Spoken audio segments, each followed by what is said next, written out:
شماره گیرندگان استیپندیای پرزیدنتی از مؤسسه‌های تحصیلات میانه عمومی ریاست معارف ناحیه فیض‌آباد سال تا سال زیاد می‌گردد. فراهم آوردن شرایط مساعد از جمله تعمیر و نوسازی گردیدن انشاءات تعلیمی، الکترونی و همکاری سودمند کارمندان ساحه معارف ناحیه با پدر و مادران است که بیشتری خوب و اعلی تحصیل نموده در آزمون و المپیادهای ناحیوی و جمهوریوی شرکت فعالانه می‌نمایند. برای بهاگذاری نمودن و قدر نمودن خوانندگان فعال پیوسته از جانب راهبریت مقامات اجرایی حاکمیت دولتی ناحیه فیض‌آباد تدبیرهای سودمند راه اندازی کرده می شود.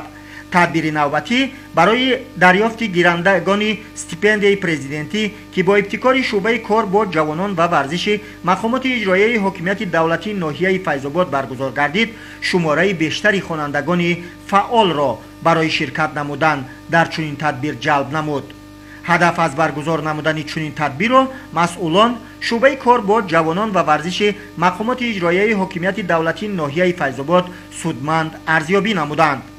اشتراکچیان از حساب بهترین خوانندگان مؤسسه‌های تعلیمی ناحیه در آزمون شرکت ورزیده، دانشی از برنموده خود را در نزد حکمان سنجیده صاحب عنوان گیرندگان استیپندیای پرزیدنتی جمهوری تاجیکستان می‌گردند.